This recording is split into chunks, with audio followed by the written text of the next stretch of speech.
Ungqongqoshe womnyango wezemali uNokgodongwana umemezele ukuthi isabelomali esisha sikahulumeni senziwe ngendlela yokuthi sikwazi ukubhekana nalokho okuyidinga eziphuthumayo kanye nokuthi sicophelele ukusetshenziswa kwemali kahulumeni. Ungqongqoshe uGodongwana uthi inkulu inselele esabhekene nohulumeni ngenxa yesikweletu njengoba nohlelo lwemali engenayo luntengantenga. uGodongwana uqagule ukuthi njengoba bebheke ukuthi izinga lokwenyuka komnotho wezwe lifinyelele ku-1.3% kulonyaka, lokhu ngeke kumsize kangako uhulumeni ukubhekana nezinga lobubha kanye nesibalo esiphezulu sabangasebenzi. We have embarked on a broad structural reform agenda that aims to address the challenges that held back our growth. This agenda included areas like electricity, logistics, water, telecommunication and visa reforms. The budget review details the good progress that has been made in these areas over the past few years, but obstacles remain. Akwehle ngezinga eliphezulu kakhulu uqoqo kwemali okufanele ingene esikhwameni sikahulumeni. Okube umthelela omkhulu walokho kubangelwe ukufadabala kwenzuzo emkhakheni wezezimayini nakumkhakha wezimboni zokukhiqizwa kwendwangu. Ayisaphathwa yenkinga yokucisha kogesi okuyiyona ewumthelela omkhulu ngeyinselelo eyibhekene nohulumeni. Ihhovisi lomgcini mafa lithi enye ingwadla enkulu emahlombe kahulumeni yisikweletu abhekene naso nokuqagulwa ukuthi kusengenzeka senyuke ngenxa yenzuzo encane yemali engenayo uma kuqhathaniswa nezinga lemali ephumayo okudingeka ukuthi isetshenziswe uhulumeni. Giving you this money, we are going to experience sterilization costs, and because we are going to experience sterilization costs, we need to be compensated for that. And the agreement with the Treasury is that 100 billion will go back to the Reserve Bank so that we can pay for those sterilization costs over a period of time. Ukungasimami kwezinkampani ezingamabhizinisi ombuso ezihlala zidinga usizo lokutakulwa uhulumeni nakulonyaka omusha wesabelomali kusengumqansa. I-Eskom kulindeleke ukuthi yabelwe ingxenye enkulu yesigidi zamarandi ezizofakwa uhulumeni. I-Transnet iyodwa izonikezwa isibambiso sika 47 billion amarandi kulonyaka nokulindeleke ukuthi ingxenye yaso engu-22 billion amarandi isithole ngokushesha.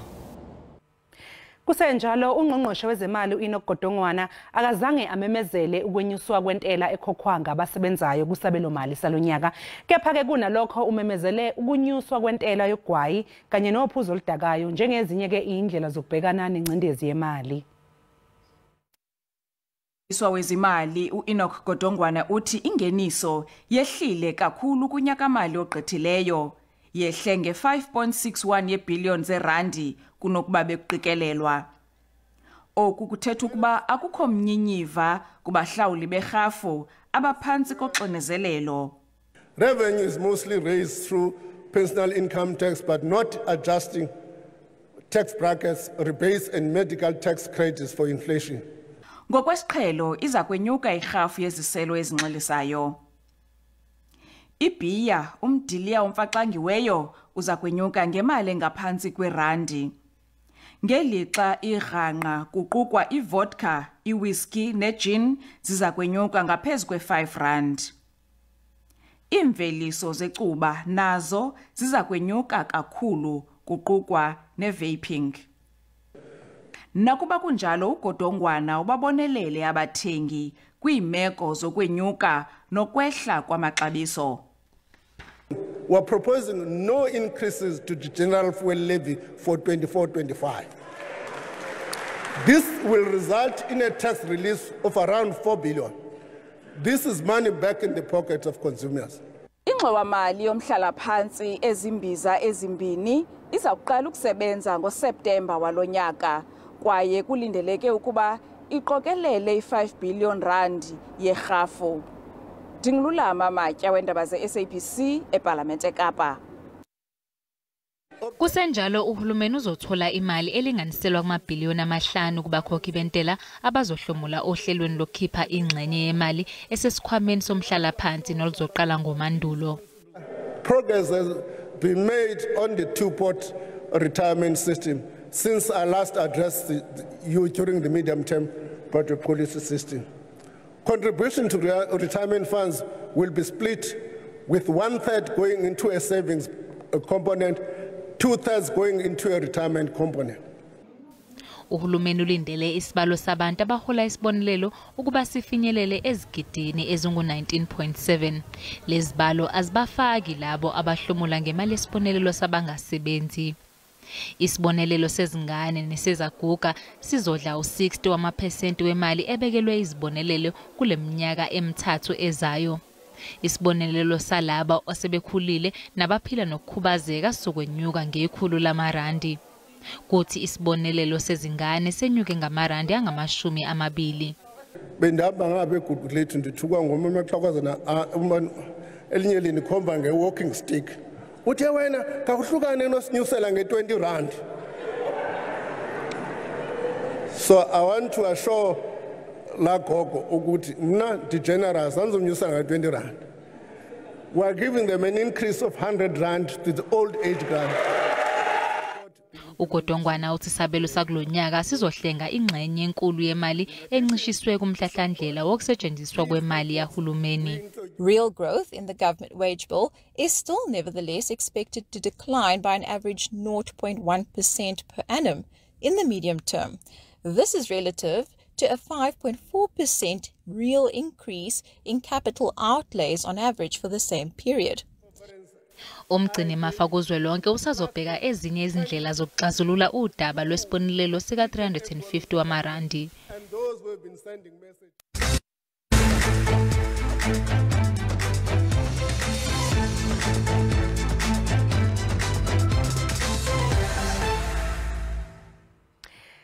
I-ANC iveze ukuthi inalo ulwazi oluzokweseka izinsolo zayo zokuthi i-Democratic Alliance nayo iyawajuba amalunga ayo ezikhundleni zikahulumeni eindaweni ebusa kuzona.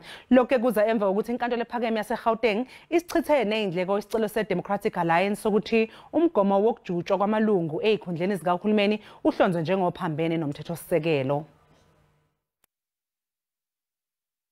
The order of the court is as follows. 1. The application is dismissed with costs. Inkantolo ephakeme yaseGauteng isichithile isicelo se-DA besihlose ukulwisana nomgomo we-ANC wokujutshwa kwamalungu ezikhundleni zikahulumeni. Esinqumeni sayo inkantolo ithola ukuthi i-DA ize enkantolo necala elingenasisekelo nokuthi amaqembu ezombusazwe akufanele esebenzise inkohlakalo ukufeza izinhloso zawo kwezombusazwe. I-DA yithi izozidlulisela phambili isicelo sayo. We maintain that the practice of cadre deployment is a violation of the constitutional provisions which says that nobody should be discriminated or advanced on the basis of their party affiliation. Kusenjalo, i-ANC isamukele lesinqumo nesichaza ukuthi usemthethweni umgomo osunesikhathi eside wokujutshwa kwamalungu ezikhundleni zikahulumeni walo leli qembu elibusayo. Emva kokunqoba kwayo i-ANC ibe isikhombisa ukulangazelela ukuveze kwaziyo nge-DA njengoba nayo iqembu eliwajubayo amalunga alo. The ANC has a lot of that, and look out for further information that we are going to be putting out in the public domain. Let's go toe to toe on this issue. Kulandela lesi sinqumo, womabili amaqembu awabangeza polisi amaseko abese veze obala imininingwane yokujutshwa kwamalungu ezikhundleni zikahulumeni. Sihlahliselwe umhlazi 5 kuNhlangulana isigcawu esandulela ukuqulwa kwecala elibhekene noThabo Bester kanye nodokotela uNandipha Magudumana nabayisikhombisa abasolwa nabo enkantolo ephakeme eseBloemfontein. Bakhathazekile ngesimo sikashukela sikaBester.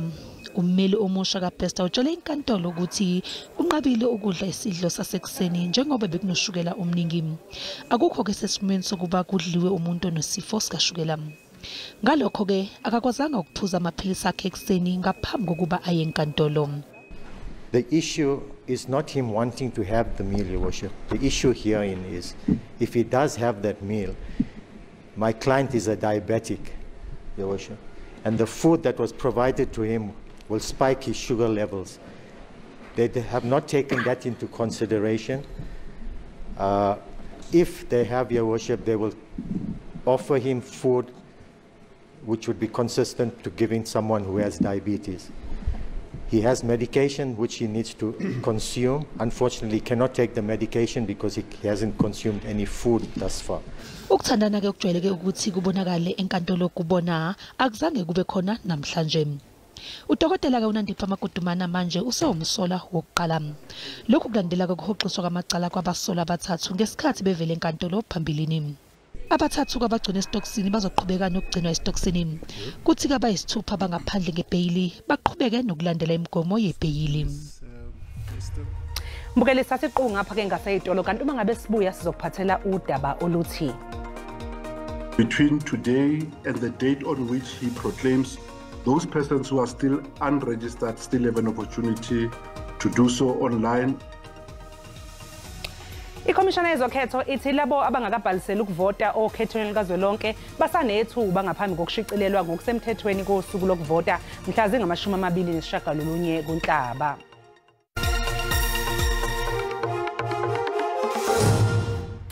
Siphinde sikubingelele sikwamukele mbukeli mangabe usanda kungena odabeni liphambili besibike ukuthi Ungqongqoshe wezemali uEnoch Godongwana wethule isabelo mali esisha ebesihlose ukubhekana nezidingo eziphuthumayo zezwe. Mbukeli asikhumbuze ukuthi lezi ndaba zikhona ku YouTube na ku SABC Plus. Ngena kuzo uyicinge ngamagama athi SABC Izindaba na kanjani uzoyithola. Amaqembu ezombusazwe azwakalise imizwa eyahlukene ke emva kokuthi ungqongqoshe omnyango wezemali uEnoch Godongwana ememezele isabelo mali esisha sikahulumeni.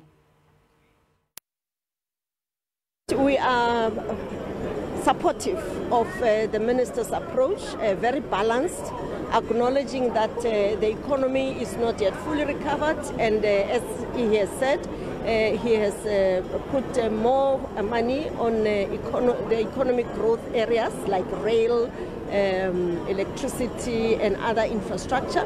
The SRD grant is extended for 1 year, but what about after that? The DA proposed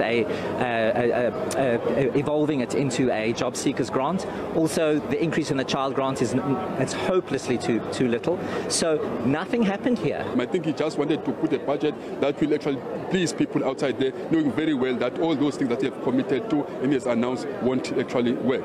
The elections budget, they tried to talk about increasing social grants.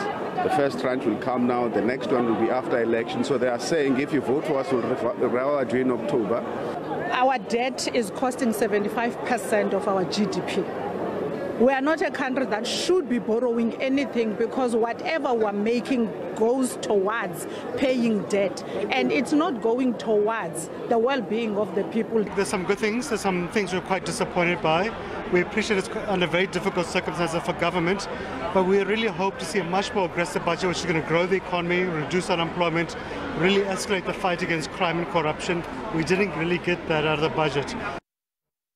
Iparlamente selivotele isiphakamiso sokususa esikhundleni umengameli wamajaji eWestern Cape, ijaji uJohn Hlophe. Manje umengameli wezwe usezokwaziswa ke ngalesi sinqumo sesishayamthetho. Ngesonto ledlule ijaji uJohn Hlophe wafaka isicelo esiphuthumayo enkantolo ephakeme yaseWestern Cape sokuzama ukumisa ukuqhubeka kwesithangami seParlamente esivotele isiphakamiso sokuchithwa kwakhe esikhundleni. Ukuketulwa kwakhe esikhundleni kuthole ukwesekwa amalungu esishamthetho angama-35 avotele ukuhambisana nesiphakamiso kwasekuthi ke angama-27 avotela ukusiphikisa. uHlophe walahlwa ngamacala ezenzo zokuzama ukugxambukela ecaleni lenkohlakalo likalowo wayengumengameli wezwe uJacob Zuma.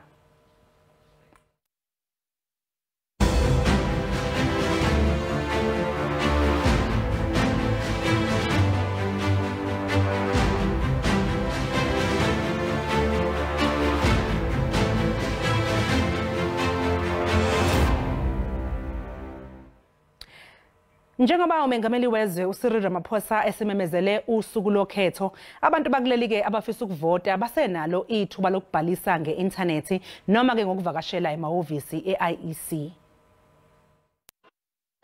Umengameli wezwe uCyril Ramaphosa uhlonze umhla zingama-29 kuNhlaba njengosuku okuzosingathwa ngalo ukhetho lukazwelonke. Njengamanje bangaphezudlwana nje kwezigidi ezingama-27 abantu bakuleli ababhalisele ukuvota. The president has announced the date. He has not yet formalized that by way of proclamation. So between today and the date on which he proclaims, which we anticipate will be on Friday the 23rd, those persons who are still unregistered still have an opportunity to do so online. Amaqembu ezombusazwe asemukele lesimemezelo. We have assembled the best available team to lead and to coordinate the election campaign in different parts of our country and in all our 9 provinces. I think that the DA is meticulously prepared for this election. I'm very comfortable with where we're at in the polling and the hard work that's been done, particularly on registration. Our manifesto is launched and it's been favorably received. Established with more than 500,000 volunteers across South Africa on a VD level who are going to protect the votes of our people, who are going to ensure that the democratic outcome and will of South Africans is practiced post the 29th of May and ready ourselves for a transition to a government of economic freedom. There has to be serious changes to how election dates are announced and managed, for it to be the sole prerogative of the president without any transparency and without any serious consultation with those who are the stakeholders of the electoral process gives a monopoly and a competitive advantage to those in office. Unobhala jikelele we-ANC ufikile Mbalula uthi amalungu amaningi ashiyele liqembu ayoba ngamalungu eqembu elisha umkhonto wesizwe akwenze lokhu ngenxa yokufuna ukuthola izikhundla hayi ngoba efuna ukwenza inguquko ezweni. Leaders come and go, but the African National Congress must remain. That's what is important. You don't leave the ANC because wena unengxaki. Nathi silapha nje sinazo ingxaki ngubani ongana ngxaki apha kubani uzawusombulula ezo ngxaki sithi sizawusombulula ezo ngxaki abanye babo bakulamgidi womkhonto wesizwe siyabazi ukuthi bazingela bephethikiwa abayanga pha because bafuna ulungisa anything bafuna izihlalo akhonto abayifunayo bafuna nje uphatha ngapha nangapha. Umasipala waseThekwini usuphinde wabuyisela ke noma usowabuyisile amanzi endaweni yakwaXimba entshonalanga yeTheku emva kombhikisho womphakathi odonse izinsuku ezi5. Uhleliwe kule ndawo uvale imigwaqo kwaphoqeleka ukuthi izikole kanye nemitholampilo kule ndawo kuvalwe. Ababhikishi bathi kusukela ngo-2018 bengenawo amanzi. Inkinga yamanzi u-2018 bengasekho amanzi engasaphuma aphuma anqamuka aphuma anqamuka athe egcina ngabangasabakhona amanzi yonke iwadwana yakaXimba amanzi awekho. Bathi bese bethembele emalolini aletha amanzi nawo abuye angafiki njalo. Ushoniwe kufanele uyokhe emfuleni mangabe ivatelikani ingafikanga kunemizi engekho eduze komgaqo okuphoqayo ukuthi sisuka le kude uhambe mhlambe ngango 5 km uyofuna amanzi. Amanzi asephele isikhathi eside yabo nje kubhlungu ngoba lamanzi aphele nasemakliniki aphela nasezikoleni ingaze isikole isafundi. Kodwa ngemuva kombhikisho izikhulu zedolobha kuthiwa zikwazile ukubuyisela amanzi ezindaweni ezingu-40% kule ndawo. Kunezinhlelo eziningi umkhandlu phezukwazo. Into ebalekile ukuthi sisho futhi kulezi inhlelo siqala ngokuyisebenza manje inhlelo bezivele sizisebenza ngoba inkinga yamanzi ekwaXimba sinesikhashana ikhona. Umsweli uveze ukuthi ukukhula kwabantu abakhele umasipala weTheku nakho kungenye yezinto eyenza kube nokutuleka kwamanzi. Londi Khadebe, SABC News, kwaXimba.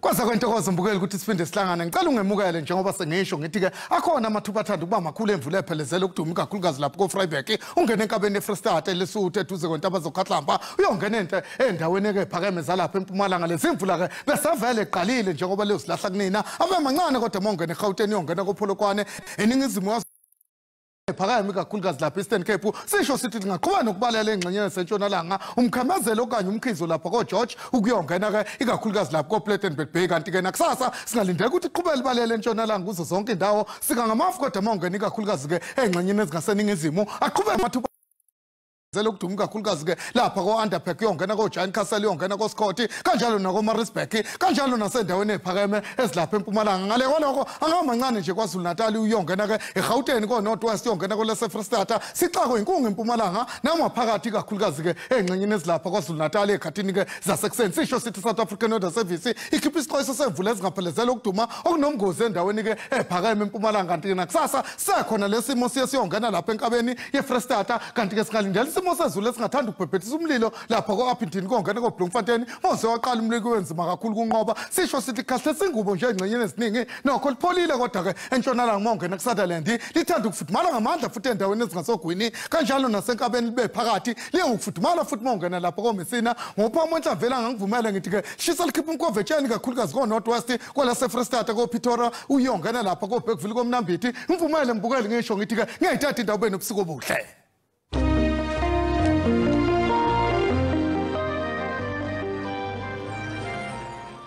Sisikuqisa lapho ke mbukele bese kuphathele zona namhlanje kusithi abakhona ke oza kwethu kusasa ngolimi lwesiXhosa nibe nobusuku obuhle nisale kahle.